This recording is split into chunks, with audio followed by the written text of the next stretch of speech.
Matapos maging matagumpay ang housemates sa kanilang weekly task sa pagtawid ng ship o balsa, pinatawag ni Kuya si Fiang sa confession room. Good evening, Kuya. Uy, bakit ka ganyan umarte? Masaya ako eh. Tagumpay.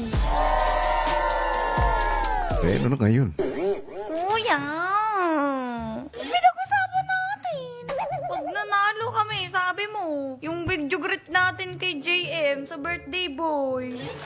Alam kong naaalala mo, alam mo ang aking tinutukoy, Kuya. Nandito ka ba para maningil? Yes?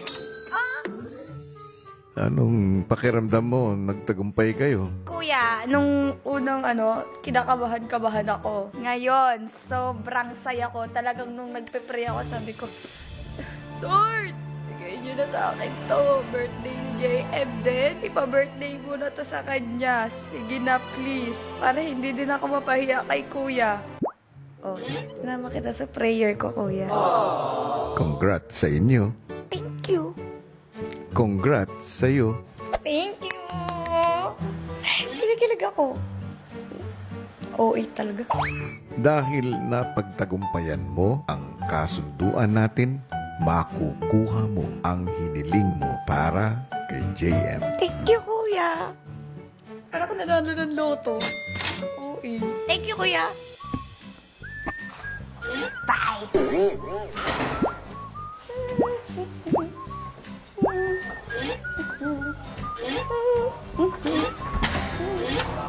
JM?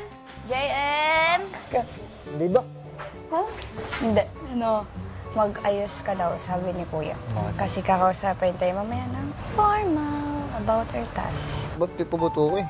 Mag-ayos daw eh, formal. Pero wag mo daw sabihin, T-shirt, short, okay na yun. pants! Pants! Matapos magpalit, agad pumunta ang dalawa sa secret room. Gusto mo pansit canton? Luto ka. Ganda lutuin mo. Okay na yun.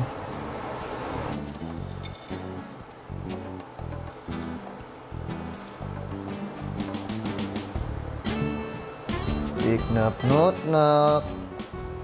Stamina.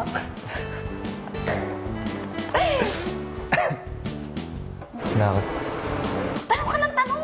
Wala bang kakain tayo? Tayo.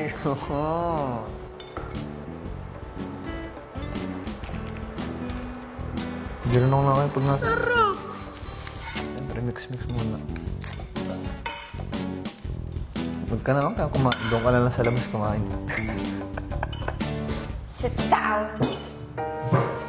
Thank Kasi, you, kuya. di ba kahapon? Di ba nagparinig ka? Okay na to ah. Di ba nagparinig ka? Na ano? Basta, nagparinig ka kahapon. And meron si Kuyang binigay na secret task sa akin. Siyempre, nanalo ako, kaya may ganito. Anong task yun? Basta, malalaman mo. Bawal sabihin? Oo, bawal ko sabihin. Ang ginawa mo kang yun. Galing ko, no?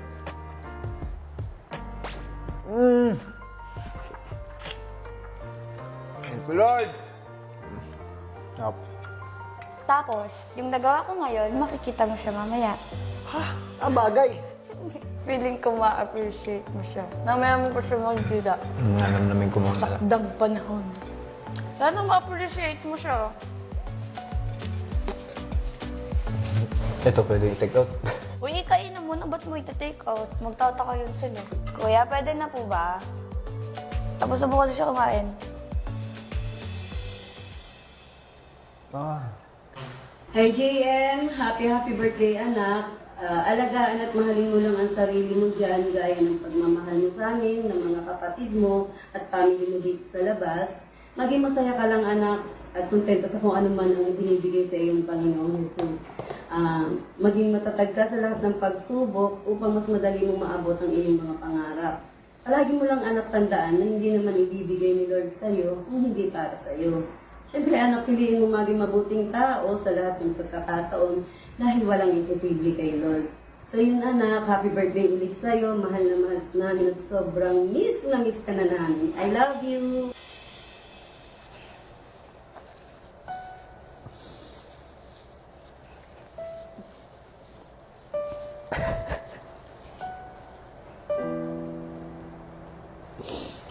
Wala, malungkot na ako. Happy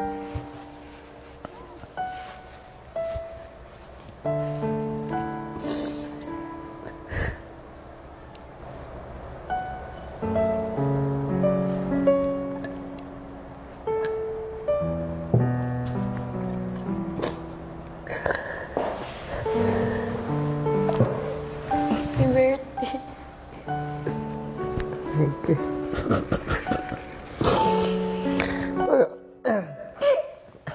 Kuya, umiiyak na si JM.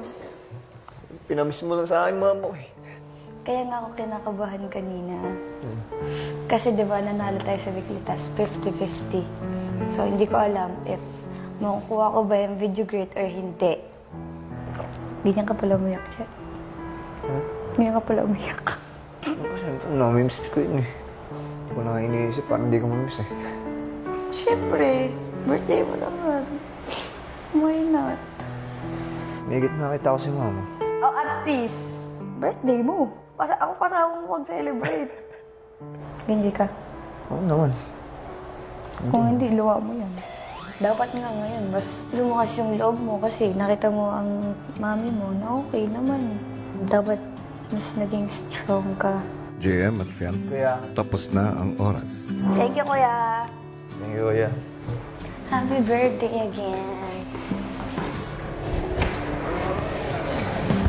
Hindi ko po in-expect na ibinala ko si Piang na ganun. Sobrang saya lang ho sa akin ng araw na to. Siguro ito yung pinakamasayang birthday ko. Namiss ko rin ho yung airmat ko. Laking tulong na rin ho sa akin to para maging matatag ho dito sa loob. Malaman ko ho na okay ho siya ngayon. Sobrang salamat ho kay Piang at pati na rin ho sa inyo, kuya.